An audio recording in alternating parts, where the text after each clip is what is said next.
Now, let's look at the integral from 1 to infinity of 2 plus e to the negative x over x squared.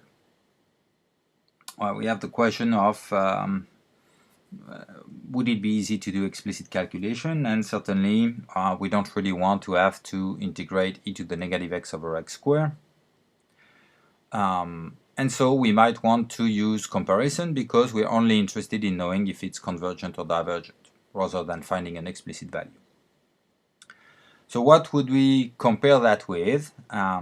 You see that you have this 1 over x squared, and we know that the integral of 1 over x squared is convergent because that's one of the instances of the result at the bottom of the page here, in the case where p is 2, which of course is greater than 1.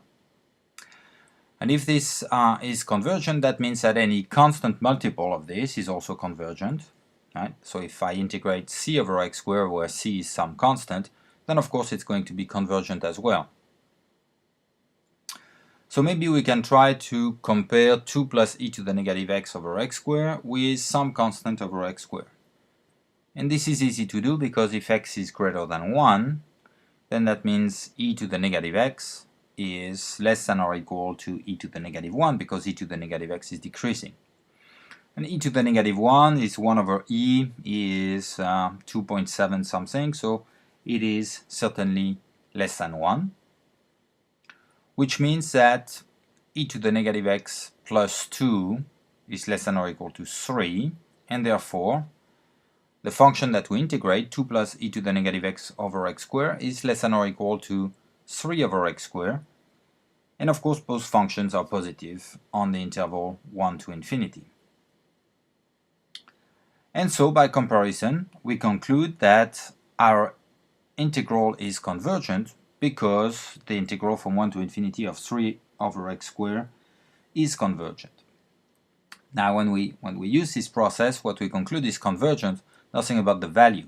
We know that the value of the integral of 2 plus e to the negative x over x squared is going to be bounded above by the value of the integral from 1 to infinity of 3 over x squared, and that one we could calculate, but we don't get an actual value for the integral we're looking for. In the third example, we integrate from 1 to infinity the function x over square root of 1 plus x to the 6. Now, when you're trying to get some comparisons between functions, you want to know a little bit where you're heading. In other words, what you should compare it with and whether you want to establish convergence or divergence. So here what we're looking at is what happens for x large. This is what determines convergence or divergence. It's the behavior of the function when we go towards infinity. And so you can easily imagine that from that perspective, the 1 added plus x to the 6 at the bottom doesn't make much of a difference, and the behavior should be comparable to the behavior of x over root of x to the 6. Root of x to the 6 is x cubed, so it should behave like x over x cubed.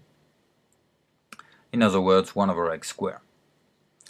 So we expect that this integral should be convergent because the integral of 1 over x squared is convergent. So let's try to write out inequalities explicitly now.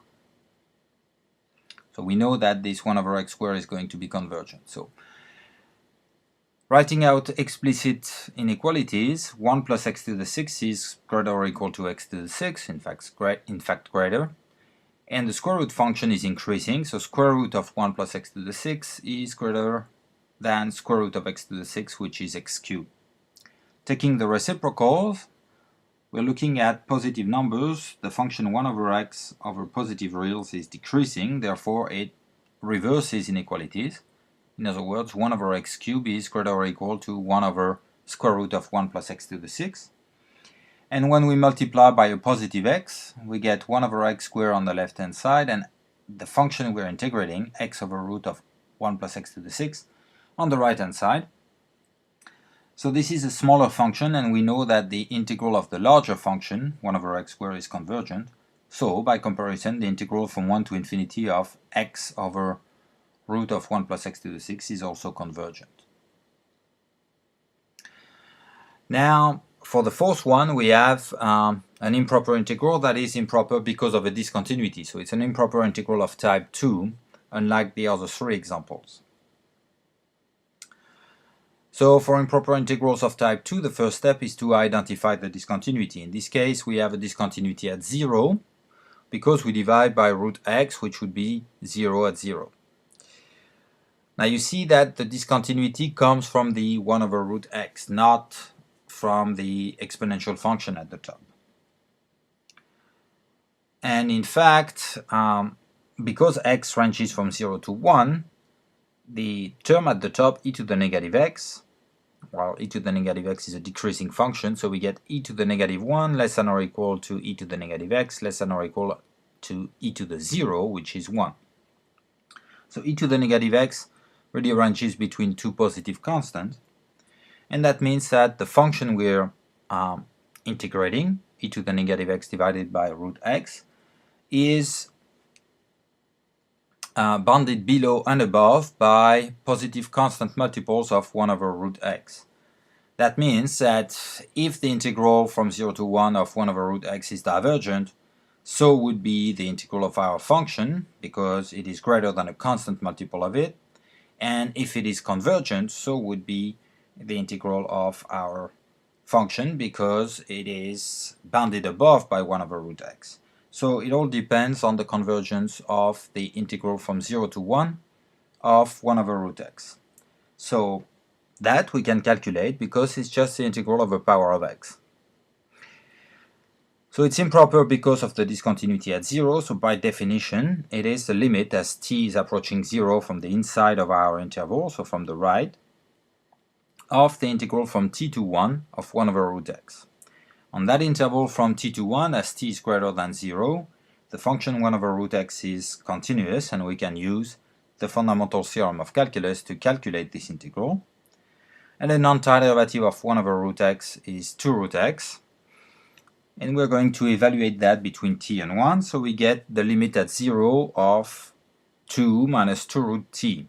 Of course, when t goes to 0, root t goes to 0, and therefore this limit is 2, which means that our integral from 0 to 1 of 1 over root x is convergent, and in fact that takes a value 2, and therefore the integral of the smaller function e to the negative x over root x is also convergent by comparison, and it is bounded above by 2.